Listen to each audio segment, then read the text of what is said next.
اپنی دعاؤں کی مقبولیت کے لیے، اپنی اپنی توفیقات خیر میں اضافے کے لیے، بی بی سلام اللہ علیہا کی خوشنودی کے لیے بلند تر صلوات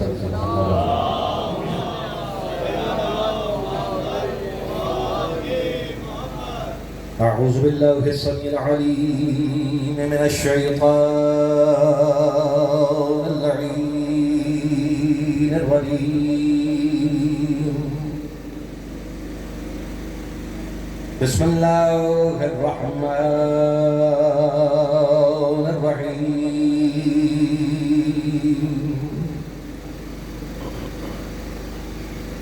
الحمد للہ وقفا وسلام علی عباده الذین اصطفى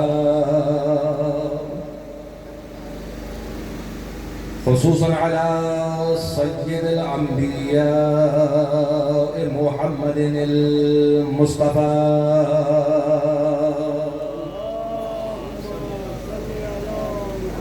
المركب بالياسين والطه وعلى آله الطيبين الطاهرين المعصومين النجباء الشرفاء الذين نذهب الله عنهم الرجس وطهرهم تطهيرا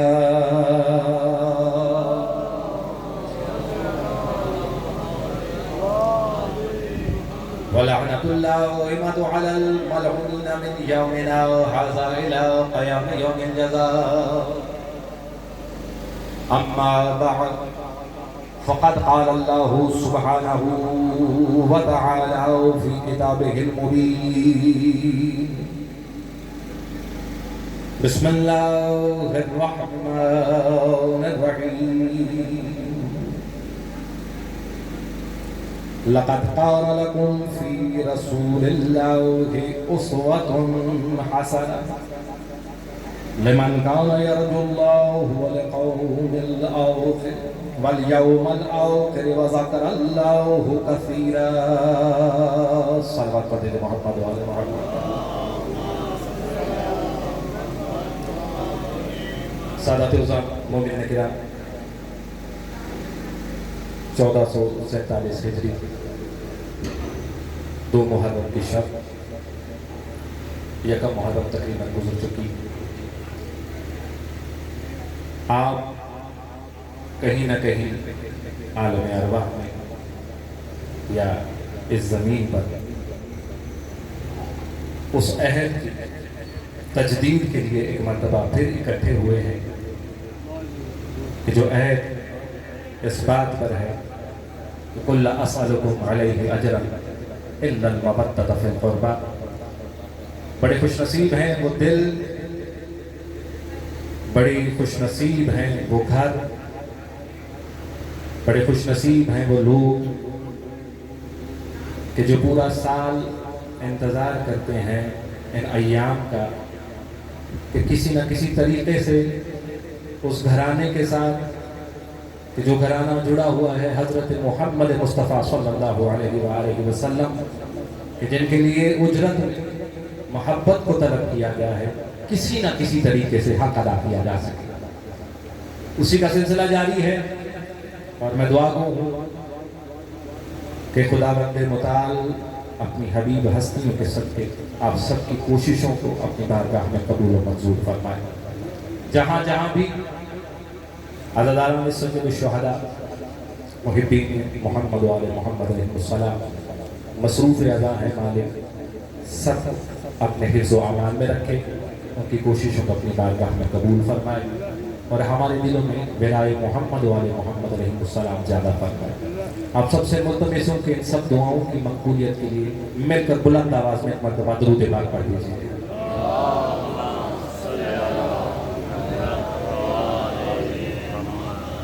آزادانہ سید الشہداء یقیناً یہ ایام وہ ایام ہیں کہ جو پرسازی بھی کرتے ہیں. یہ ایام وہ ایام ہیں کہ دنیا کی آغوش کا پلا ہوا، دنیا کا پرورش زدہ جب حقیقی معنوں میں معرفت امام حاصل کرتا ہے تو جیسے ہی آغوش عصمت، آغوش رحمت، آغوش بخشش میں آتا ہے تو اس کمال پر پہنچ جاتا ہے کہ جب بھی امام کا تذکرہ ہوگا اس کا تذکرہ ساتھ کیا جائے گا۔ یہ وہ دن ہے کہ جس میں آپ کو حر بنایا جائے گا، حر مزاجی سکھائی جائے گی، یا ہر وہ شخص جو اپنے آپ کو گنہگار، عاصی، کسی نہ کسی طریقے سے بخشش کا طلبگار ہے، وہ آئے کہ یہ در کھل چکا ہے، آئے کہ حسین موجود ہیں آج بھی، آئے کہ آج بھی حسین ماتھے پر رومال باندھنے کو تیار ہے۔ اس سال یقیناً آپ اپنی وسعتوں سے کہیں زیادہ بڑھ چڑھ کر اس گھرانے کو پرسہ بھی دیں گے، اپنی محبت کا اظہار بھی کریں گے۔ لیکن میں اکثر کہتا ہوں کہ جب بھی آپ مجلس حسین میں آئیں تو کچھ نہ کچھ پیغام، کچھ نہ کچھ مقصد کو سمجھ کر اپنے دامن میں کچھ نہ کچھ سمیٹ کے ضرور لے کر جائیں۔ یہ جو میں نے اپنی تذکرہ کیا حر کا آغاز محرم میں، اس کے پیچھے کوئی وجہ ہے۔ کوئی بھی عزادار، کوئی بھی مومن، کوئی بھی محب اپنے ساتھ والے جو برابر میں بیٹھا ہوا ہے اس کے بارے میں کوئی بدگمانی نہ رکھے۔ یہ کوشش کیجیے گا کہ اس محرم میں آپ اس عادت کو اپنے اندر پیدا بھی کریں اور پھر اس کو مستقل بھی بنائیں۔ انسان سازی ہے، ذکر حسین، ذکر محمد والے محمد، آپ کے قریب جو بھی بیٹھا ہوا ہے گو کہ آپ جانتے بھی ہوں کہ وہ کس خصلتوں کا مالک ہے، کس طرح کا مزاج رکھتا ہے، لیکن اب چونکہ در حسین پر آ گیا ہے، اب وہ تمام چیزیں یا وہ باتیں جو اس کے بارے میں تھیں آپ نے ذہن میں رکھ کر اس کے لیے جو بھی اپنا خیال بنا لیا ہے یا اس کے بارے میں سوچ بنا لی ہے، اب یہاں پر آ کے وہ ختم ہو جانا چاہیے۔ کیوں ختم ہو جانی چاہیے؟ یہ کوئی پرانا واقعہ نہیں ہے، یقیناً آپ نے سنا بھی ہوگا، آج سے کوئی 3 یا 4 ڈیکیڈ پہلے کا، 30 یا 40 سال پرانا، دولت پور ایک علاقہ ہے اور وہاں پر ایک قاسم نامی نوجوان رہتا ہے۔ میں آؤں گا موضوع کی طرف، یقیناً وقت بڑا قلیل ہے آج، میں اسی لیے موضوع پہ بھی نہیں آ رہا تھا کہ یقیناً اس کو بیان کرنے کے لیے، اس کو آپ کے سامنے رکھنے کے لیے مجھے کچھ وقت ایکسٹرا بھی درکار تھا، لیکن چونکہ وہ کچھ اس طرح کا آج کیونکہ پہلی محرم ہے تو انشاءاللہ العزیز کل سے باقاعدہ اس کا آغاز ہو جائے گا۔ میں آج بھی کچھ نہ کچھ ضرور عرض کروں گا، لیکن اس سے پہلے میں آپ کے ذہنوں کو بیدار کرنے کے لیے، اپنے ساتھ ملانے کے لیے واقعہ آپ کے ساتھ نقل کر رہا ہوں۔ قاسم نامی ایک شخص ہے اور اپنے یعنی کہ اس علاقے کا ایک چھٹا ہوا انسان کہ کئی لوگوں کی جانوں کا اس کے اوپر ہے الزام، یا کوئی بھی اس کے بارے میں آپ سوچ لیں تو وہ اس کے اندر پائی جاتی ہے۔ لیکن اس قاسم کے اندر ایک خاصیت ہے کہ وہ پورا سال اس طرح کے کاموں میں مصروف رہتا تھا، ملوث رہتا تھا، لیکن جیسے ہی 29 ذی الحج کو چاند نظر آ جاتا تھا، سلوات پڑھ لیجیے محمد والے محمد، بلند آواز سے سلوات پڑھیے گا محمد والے محمد، تو وہ شخص جیسے ہی 29 کو چاند نظر آتا تھا وہ غسل کرتا تھا، کپڑے بدلتا تھا اور بارگاہ الہی میں دعا کرتا تھا کہ مالک اب یہ 12 دن جو اگلے آئیں گے میں کوئی ایسا کام نہیں کروں گا، اور وجہ یہ ہے کہ یہ حسین کے دن ہے۔ تو وہ مسلسل مجلسوں میں شرکت کیا کرتا تھا، روزانہ اس نے کپڑے پاک صاف پہنے مجلسوں میں شرکت کرتی۔ اس علاقے کے اندر جو علم تھے وہ کہا جاتا ہے کہ کافی بھاری ہوتے ہیں، ہمارے یہاں پر لمبے علم بنتے ہیں، وہاں پہ چوڑائی میں ذرا زیادہ علم بنتے تھے، تو وہ بہت ہی چونکہ ہٹا کٹا انسان تھا تو اکثر ساتھ کو علم وہی شخص اٹھاتا تھا، اب یہ وہ علاقہ ہے کہ جہاں پر مومنین کی تعداد تقریباً ہر مجلس میں 8 سے 9 ہزار مومنین شرکت کیا کرتے ہیں، 10-12 ہزار بھی ہوتا ہے۔ وہاں کی انجمن کی تعداد 2.5 سے 3 ہزار جو ان کے کارکنان۔ اچھا، یہ شخص آ جاتا تھا پورا محرم اسی طرح سے اپنے فرائض کو عبادت سمجھ کے انجام دیتے اور اس کے بعد پھر دوبارہ اپنا سیکھا۔ جو وہاں کی انتظامیہ تھی انہوں نے آہستہ آہستہ اس بات کو محسوس کرنا شروع کیا کہ جب سے یہ شخص آ رہا ہے ہماری تعداد میں نمایاں کمی آنی شروع ہو گئی، جن کے پہلے کہاں 8-10 ہزار لوگ ہوتے تھے، جلوس میں بھی بہت زیادہ تعداد ہوتی تھی، لیکن اب آہستہ آہستہ ہر سال تعداد میں کمی آ رہی ہے، یعنی کہ 10 ہزار تھے 10 سے 8 ہزار پہ آ گئے، 8 ہزار پہ 6 اور اسی طرح کم ہوتے ہوتے 1000-1500، جہاں 8-10 ہزار کا مجمع ہو ایک دم سے 1000-1500 لوگ آئیں تو بڑا محسوس ہوتا ہے۔ تو وہاں کی انتظامیہ بیٹھی اور انہوں نے اس چیز پہ بات کی، کیا مسئلہ ہے کہ لوگوں نے مجلسوں میں آنا کم کیوں کر دیا ہے، خاص طور پر اس جگہ کی، اور دوسری جگہوں پر جانا کیوں زیادہ شروع کر دیا، ایسا کیا ہے؟ وہ بزرگ تھے کہ وہاں کے انہوں نے کہا کہ اگر آپ کو یہ محسوس ہو رہا ہے تو پھر لوگوں سے ہی دریافت کریں کہ ایسا کیا ہوا ہے، ہماری طرف سے کوئی غفلت ہے، ہم آپ کی صحیح مہمان نوازی نہیں کرتے، یہاں پر آپ کو کسی قسم کی تکلیف دی جاتی ہے تو آپ لوگوں سے پوچھے، جو آتے تھے گھروں میں جائیے اور پوچھیے کہ کیا مسئلہ ہے، تو نے کہا کہ بالکل ٹھیک ہے۔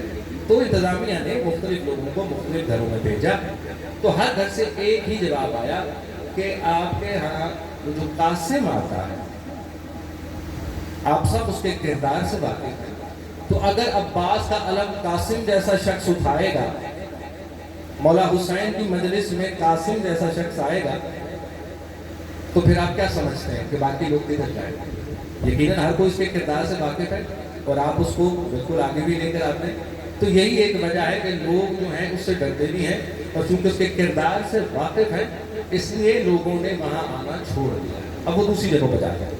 خیر جب سب اکٹھے ہوئے دوبارہ تو پتہ چلا، سب نے بتایا کہ اس طرح سے یہ قاسم صاحب کی وجہ سے ہے، کیونکہ وہ آتے ہیں اور ان کا کوئی اچھا پیشہ بھی نہیں ہے، کردار کے بھی اچھے نہیں ہیں، لیکن وہ چونکہ 12 محرم تک یہیں ہوتے ہیں تو لوگ ان سے ڈرتے ہیں، ان کے منہ پر کوئی کچھ کہتا نہیں، تو لوگوں نے اب کنارہ کرنا شروع کر دیا، لوگ دوسری جگہوں پہ جا کر رواداری کرتے ہیں۔ خیر یہ پریشانی ہوئی، کسی بھی انجمن کے لیے بڑی پریشانی ہے۔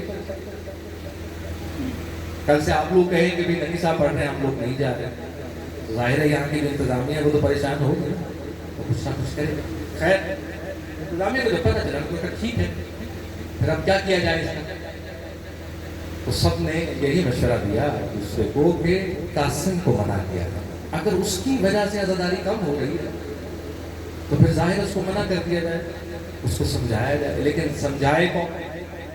دلی کے گلے میں گھنٹی کون بات؟ تو قاسم کی ایک اور خصوصیت تھی کہ اگر اس سے کوئی بزرگ بات کرتا تھا تو وہ بڑے تحمل اور پولائٹلی اس بزرگ کی بات کو سنتا بھی تھا اور ان کو جواب دیتا۔ تو کابینہ نے جو سب سے بارش اور عمر میں زیادہ تھے، بزرگ تھے، ان سے کہا کہ ہم چلتے ہیں قاسم کے گھر، تو آپ بات کریں گے، چونکہ قاسم بزرگوں کے ساتھ ذرا نرمی برتتا ہے، ان سے اچھے طریقے سے بات کرتا ہے، یہ نہ ہو کہ ہم میں سے کوئی نوجوان بات کرے تو بات کہیں اور چلی جائے، تو آپ اس سے کوئی بات کریں۔ اب یہ محرم آنے والا ہے، 27 یا 28 ذی الحجہ ہے، انتظامیہ پریشان ہے، تو یہ لوگ 7 لوگ تھے جو پہنچے قاسم کے گھر، دخل بات کیا، قاسم کا بیٹا باہر آیا، کہا جی فرمائیے، کہا بیٹا آپ کے بابا سے ملنا ہے، کہ اچھا، ان کو کمرے میں بٹھایا گیا، قاسم کو بتایا گیا کہ آپ سے روک لوں۔ خیر جیسے ہی قاسم کمرے میں آیا تو سب کھڑے ہو کے، ظاہر کچھ خوف بھی تھا اس کو، سب سے سلام ہو گیا، کہتے جی فرمائیے کس طرح آنا ہوا؟ تو وہ جو بزرگ تھے جن کو لایا گیا وہ آگے بڑھے، کہتے قاسم بیٹا میری بات سنو، مجھے کچھ سوال ہیں ان کے جواب دیں، پوچھیے۔ کہتا ہے کہ محب حسین، یہ جس کے دل میں محبت ہے، یہ جو عزادار ہے، اس کی سب سے بڑی خواہش کیا ہوتی ہے؟ کہتے اس کی سب سے بڑی خواہش یہ ہے کہ ذکر حسین ہو اور بہت زیادہ ہو۔ اچھا تو اور اس کے علاوہ؟ کہتے مجلس اچھی سے اچھی ہونے چاہیے۔ کہتے مجلس اچھی کیسے ہوگی؟ کہتے بہت سارے لوگ آئے اور بہت ساری نیاز اور تبرک کا اہتمام کیا جاتا ہے۔ کہتے اچھا، کہتے کہ اگر کہیں ایسا ہی ہوتا ہو اور کسی ایک انسان کی وجہ سے لوگ اس جگہ پر آنا چھوڑ دیں، اس مجلس کی، اس ذکر حسین پر آنے والوں کی تعداد میں کمی ہو جائے کسی ایک انسان کی وجہ سے، تو کیا کرنا چاہیے؟ تو قاسم فوراً کہتا ہے کہ اس شخص کو روک دینا چاہیے، اس کو منع کر دینا چاہیے۔ تو جیسے ہی قاسم کا جملہ ختم ہوا، بزرگ نے اس کا ہاتھ پکڑ لیا، کہتے قاسم یہی بات ہے، لوگوں نے آپ کی وجہ سے عزاداری میں شامل ہونا چھوڑ دیا۔ 28 ذی الحج کی بات ہو رہی ہے، 2 دن بعد محرم ہے۔ وہ شخص جو پورا سال انتظار کرتا ہے کہ یہ 12 دن میں نے اپنے حسین کے لیے رکھے، اس کو جب یہ پتا چلا کہ میری وجہ سے، آپ میں سے یہ مجھے بھی پتا چلے کہ میری وجہ سے لوگ ذکر حسین سننے نہیں آ رہے، شامل نہیں ہو، کیا گزرے؟ اس نے کہا ٹھیک ہے، میں سمجھ گیا، میں نہیں آیا۔ خیر وہ سب نے اس کا شکریہ ادا کیا۔ السلام محرم کا چاند نظر آیا،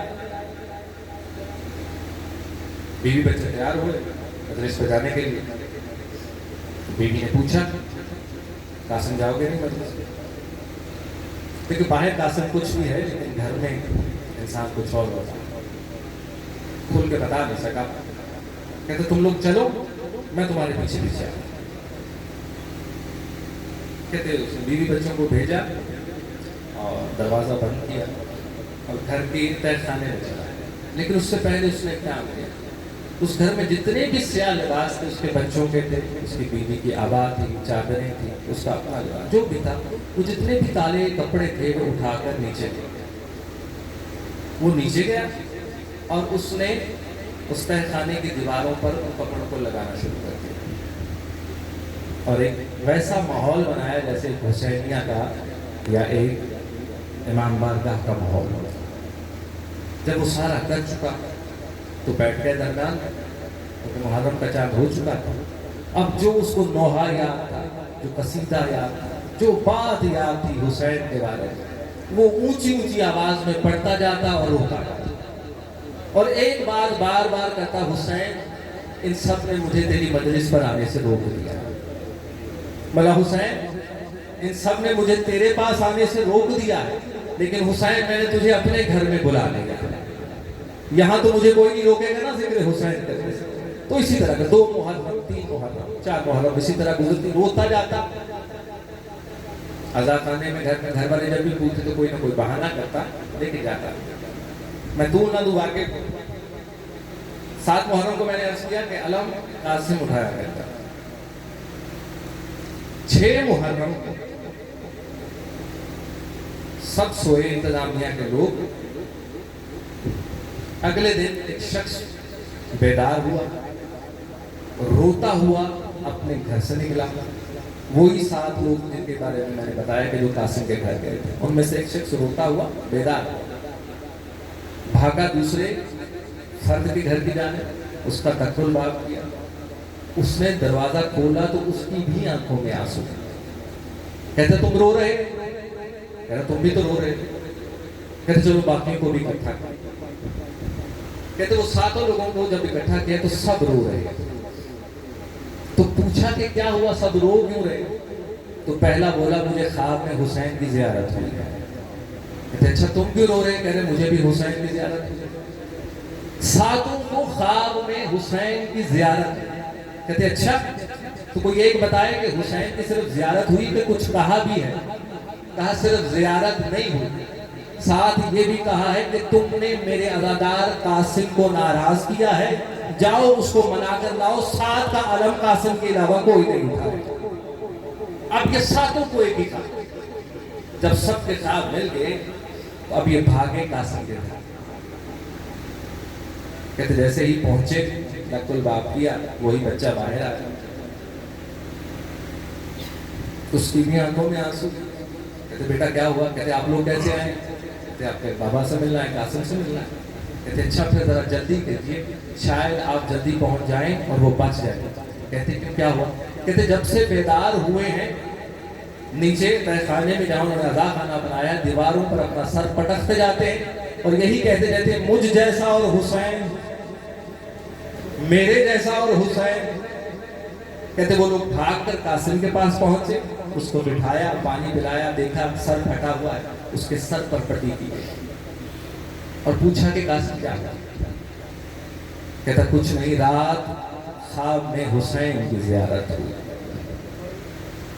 کہتے اچھا کیا کہا حسین؟ کہتے قاسم پریشان ہے، میں جانتا ہوں کہ لوگوں نے تیرا دل دکھایا ہے۔ یہ بڑا اہم جملہ ہے، لوگوں نے تیرا دل دکھایا ہے، میں حسین ان لوگوں کی وجہ سے تجھ سے معذرت خواہ ہوں، میں تجھ سے معافی مانگتا ہوں۔ تو کل ساتھ کے جلوس میں آئے گا اور علم تو ہی اٹھائے گا۔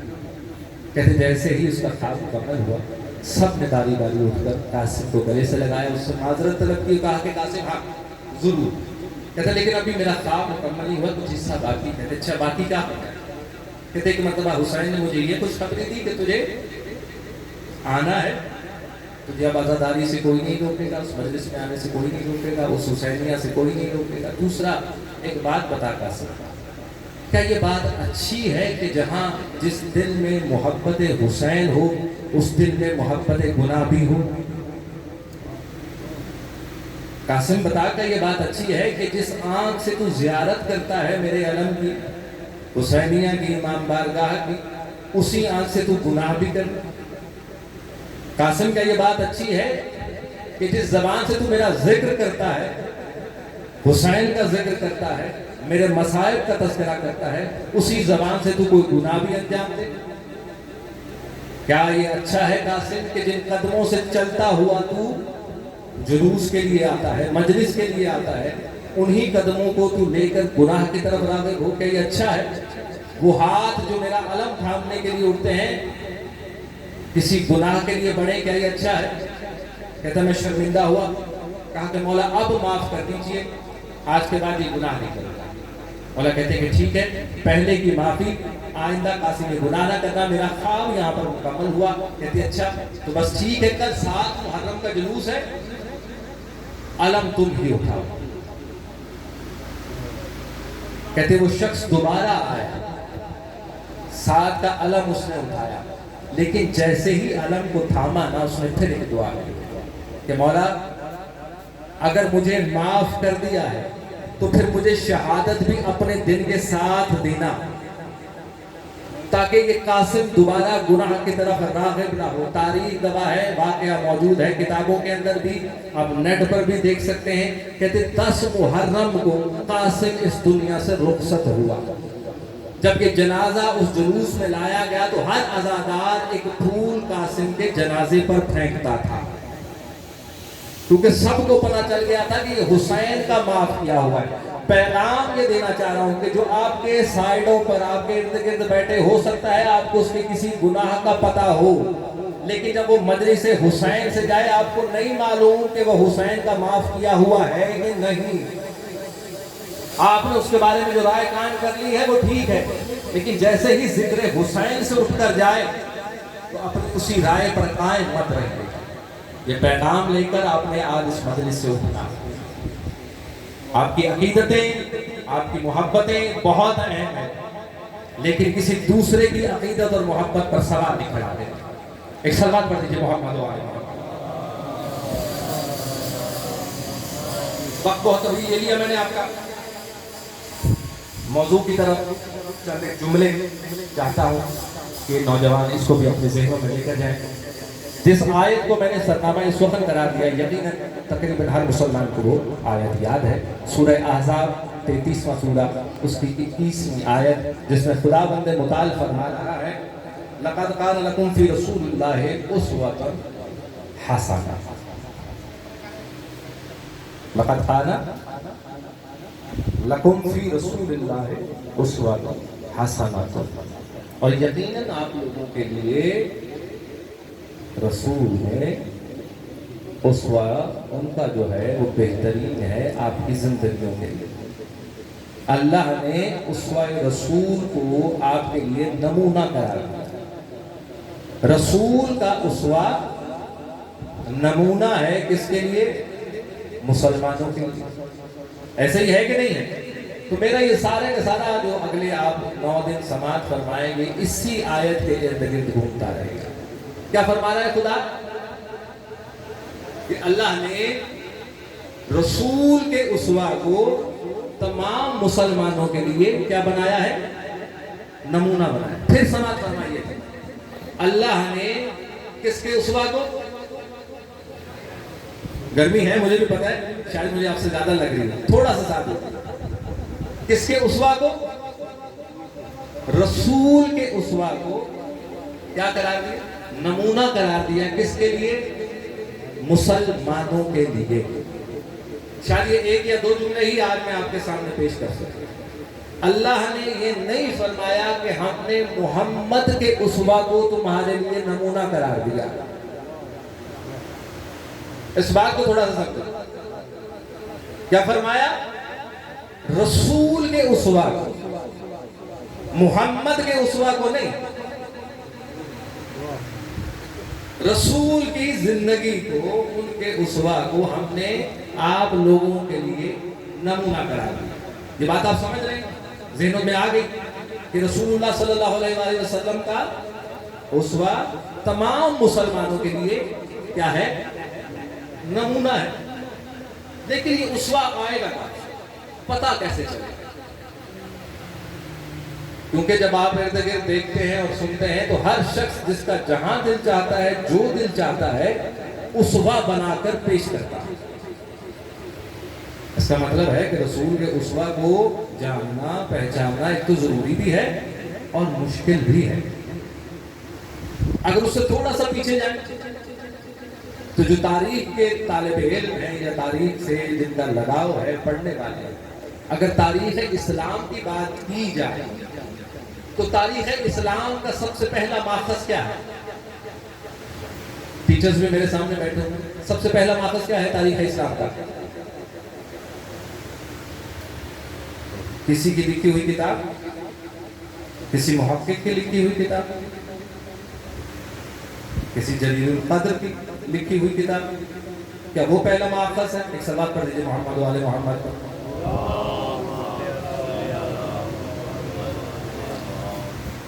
توجہات میری طرف ہے کہ اسلام کا اصلی ماخذ کیا ہے؟ کسی بھی میرے اور آپ کے جیسے انسان کی لکھی ہوئی کتاب اس کا ماخذ ہو سکتا ہے؟ جواب دیجئے۔ ہو سکتا ہے کہ اگر کسی نے اسلام کو حاصل کرنا ہے تو کیا وہ کسی بھی انسان کی لکھی ہوئی کتاب کو پڑھے تو صحیح اسلام اس تک پہنچ جائے گا؟ نہیں پہنچ سکتا۔ اس لیے آج یہ طے کرتے ہیں کہ اسلام کا سب سے پہلا ماخذ کوئی اور نہیں، قرآن مجید ہے۔ ہم قرآن سے ہی اسلام کو لیں گے، اس کے علاوہ کہیں سے اسلام کو نہیں لیا جائے گا۔ دیکھیں اسلام ہے، اور اسلام کیا ہے کہ ان الدین عند اللہ الاسلام۔ اللہ نے پوری کتاب کے اندر کہیں بھی اپنی پسند کا اظہار نہیں کیا، لیکن اگر کسی چیز کے لیے پسند کا لفظ استعمال کیا ہے تو وہ کیا ہے؟ اسلام۔ کہ میرے نزدیک یا مجھے جو پسند ہے، اگر کوئی دین ہے تو وہ دین اسلام ہے۔ تو اسلام کا سب سے پہلا ماخذ کیا ہوا؟ قرآن۔ اچھا، قرآن سے اسلام سمجھا جا سکتا ہے، اس سے لیا جا سکتا ہے، اور کوئی ماخذ؟ اسلام کا دوسرا ماخذ کوئی اور نہیں، ذات حضرت محمد مصطفیٰ صلی اللہ علیہ وآلہ وسلم۔ اسلام کو یا تو قرآن سے لیا جائے یا ذات محمد مصطفیٰ صلی اللہ علیہ وآلہ وسلم سے لیا جائے۔ کیوں؟ کہ اللہ تعالیٰ قرآن میں فرما رہا ہے کہ ہم نے رسول کو، اللہ کے رسول اسوہ حسنہ تمہارے لیے نمونہ بنایا ہے۔ تو جس کا اسوہ حسنہ ہمارے لیے نمونہ ہے، اب اسلام بھی اسی کے اسوہ سے لیا جائے۔ تو اگر اسلام کا پہلا ماخذ قرآن ہے تو رسول کے اسوہ حسنہ کا پہلا ماخذ کیا ہوگا؟ کیا اصحاب بتائیں گے؟ تاریخ دان بتائیں گے؟ کتابیں لکھنے والے بتائیں گے؟ نہیں، رسول کے اسوے کا پہلا ماخذ بھی قرآن مجید بنے گا کہ اگر رسول کے اسوہ کو جاننے چاہتے ہو تو پھر کسی کے قول پر، کسی کی کتاب پر یقین نہیں کرنا. جو قرآن بتاتا جائے رسول کے بارے میں وہی رسول کا اسوہ بنتا جائے گا. کیونکہ رسول پر لکھنے والے وہ بھی ہیں کہ جنہوں نے جنگوں کے بعد کسی نہ کسی نازک مرحلے پر اب اس سے پہلے جو زندگی گزاری ہے، آیا رسول کے اسوہ کے بارے میں لکھ سکتے ہیں؟ دیکھیں بات سمجھنے کی ہے. قرآن کہہ رہے ہیں کہ اللہ کا رسول اس کا اسوہ حسنہ جو ہے وہ تمہارے لیے نمونہ. اس کا مطلب ہے کہ بات بشریت کی نہیں ہو رہی، بات رسالت کی ہو رہی ہے. جیسا کہ میں نے شروع میں عرض کیا کہ اللہ کہہ رہا ہے کہ میرے رسول کا اسوہ حسنہ، میرے محمد کا اسوہ حسنہ، میرے رسول کا اسوہ حسنہ تمہارے لیے نمونہ ہے. تم نے جو کچھ سیکھنا ہے میرے رسول کے اسوہ سے سیکھو گے. تو پہلے تو یہ طے کرنا پڑے گا کہ جب رسول تھے، جب رسول بنے تب سے اسوہ، یا اس سے پہلے والا بھی اسوہ میں شامل ہوگا. اس بات کو سماعت کر رہے ہیں آپ؟ سمجھ رہے ہیں نوجوان؟ دیکھیں بات ہو رہی ہے رسول. تو اگر کوئی لکھنے والا لکھے کہ رسول تب بنے تو کیا میں اور آپ یہ سمجھیں کہ جس دن وہ رسول بنے تب سے ان کا اسوہ حسنہ جو ہے ہمارے لیے نمونہ ہے؟ تو اگر کوئی لکھنے والا یہ لکھ رہا ہے کہ رسول تب رسول بنے، رسالت پر تب مبعوث ہوئے، تو اس کا مطلب ہے اس سے پہلے جتنی بھی حیات طیبہ ہے وہ اسوہ حسنہ نہیں ہے. آپ سماعت فرما رہے ہیں؟ اس کا مطلب تو یہی بن رہا ہے نا کہ اسوہ حسنہ نہیں ہے. تو اس کا مطلب ہے کہ اسوہ حسنہ یا تو قرآن دے گا، قرآن بتائے گا رسول کا اسوہ حسنہ، کہ کیونکہ کون جانتا ہے کہ وہ کب سے رسول ہے. میں اور آپ تو ظاہری بات پر جائیں گے کہ جب اعلان کیا تھا شاید اس دن سے رسول ہے،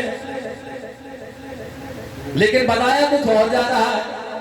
تو پہلا ماخذ رسول کے اسوہ کا یا تو قرآن بنے گا یا وہ ذات بنے گی کہ جس کے ساتھ ساتھ قرآن چل رہا ہے. نعرہ تکبیر، نعرہ رسالت، نعرہ حیدری.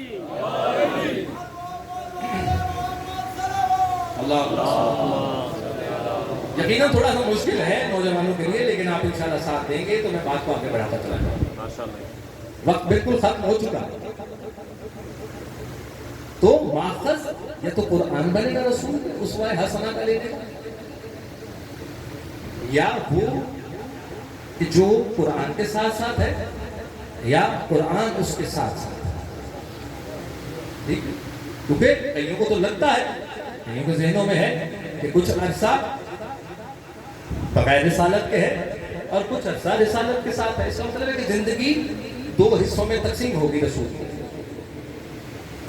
بعثت سے پہلے اور بعثت کے بعد. تو بحث تو یہی کہ اگر اللہ تعالیٰ قرآن میں یہ فرما رہا ہے کہ ہم نے رسول کا اسوہ حسنہ تمہارے لیے نمونہ بنایا ہے، تو قرآن کے اندر یہ تو نہیں لکھا کہ بعثت سے پہلے والا یا بعثت کے بعد والا. وہاں پہ تو سمپل یہ لکھا ہوا ہے کہ ہم نے اپنے رسول کے اسوہ حسنہ کو تمہارے لیے نمونہ بنایا. تو اگر قرآن یہ بات کر رہا ہے اور مجھے یا میرے پڑھنے والے یا اس طرح کی تاریخوں کو پڑھنے والے جن کے سامنے یہ بات آتی ہے کہ اس سال میں رسول نے اعلان نبوت کیا، تو اس کا مطلب ہے کہ زندگی دو حصوں میں تقسیم ہو. اسی لیے کہہ رہا ہوں کہ رسول کے اسوہ حسنہ کا ماخذ کوئی کتاب انسانی لکھی ہوئی نہیں ہو سکتی. ہمیں کہاں سے لینا پڑے گا؟ قرآن سے ہی لینا پڑے گا. وہ قرآن جو کہہ رہا ہے کہ رسول کا اسوہ حسنہ تمہارے لیے نمونہ ہے، تو پھر آئیے اسی قرآن سے پوچھتے ہیں کہ اچھا وہ رسول کب سے ہیں؟ تو سورہ آل عمران کے اندر اللہ تعالیٰ فرما رہا ہے وَمَا مُحَمَّدٍ إِلَّا رسول، محمد اور کچھ ہے ہی نہیں سوائے رسول کے.